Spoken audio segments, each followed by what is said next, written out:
Melbourne టెస్ట్లో ఏం జరగబోతోంది? ఫలితం వస్తుందా లేదంటే డ్రా అవుతుందా? ఆసీస్ గెలుస్తుందా లేదంటే భారత్ చరిత్ర సృష్టిస్తుందా? ఇదే ఇప్పుడు అభిమానుల్లో ఆసక్తిని పెంచుతోంది. 5వ రోజు ఆటలో ఏం జరగబోతోందా అని ఎదురు చూసేలా చేస్తోంది. నిజానికి ఆస్ట్రేలియా ఇప్పటికే 333 పరుగులు సాధించింది. చేతిలో ఇంకో వికెట్ ఉంది. ఇంకా ఎన్ని పరుగుల జత చేస్తుందనేది ఆసక్తికరమే. లేదంటే 333 పరుగుల దగ్గరే ఆసీస్ రెండో ఇన్నింగ్స్ను డిక్లేర్ చేస్తుందేమో అనే చర్చ ఉంది. ఏ రకంగా చూసినా ఇది భారీ టార్గెటే అవుతుంది. ఇలాంటి టార్గెట్ను ఛేదించడం కష్టమైన పని, అలాగని అసాధ్యమని చెప్పలేం. కొడితే మాత్రం సంచలనమే అవుతుంది. మెల్బోర్న్లో 1928 నుంచి లెక్కలు చూస్తే 332 పరుగుల టార్గెట్ను ఛేదించటమే అత్యధికం. ఇప్పటికే ఆస్ట్రేలియా 332 పరుగుల మార్కును దాటింది.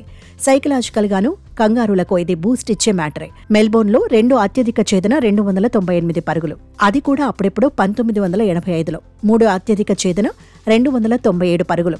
ఈ పరుగులను ఛేదించింది 1953లో. అయితే భారత్ గెలిస్తే 96 ఏళ్ల రికార్డు బద్దలైనట్టే. చివరి రోజు ఆటలో పిచ్ బౌలింగ్కు అనుకూలిస్తుందనే అంచనాలున్నాయి.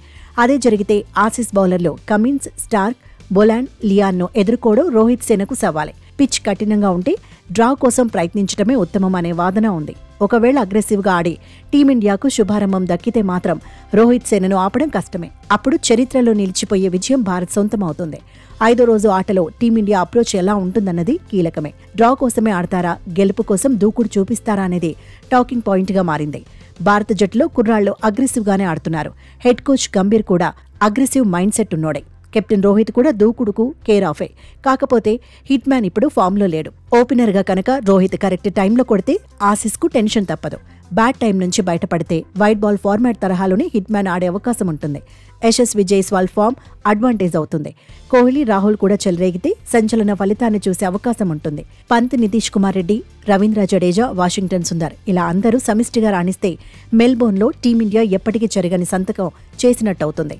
అయితే 4వ రోజు ఆటలో లియాన్, బొలాండ్ పార్ట్నర్షిప్ను భారత బౌలర్లు త్వరగా బ్రేక్ చేసి ఉంటే బావుండేదనే కామెంట్స్ వినిపిస్తున్నాయి. అభేద్యమైన చివరి వికెట్కు 55 పరుగులు జోడించడం మామూలు మ్యాటర్ కాదని ఎక్స్పర్ట్స్ అంటున్నారు.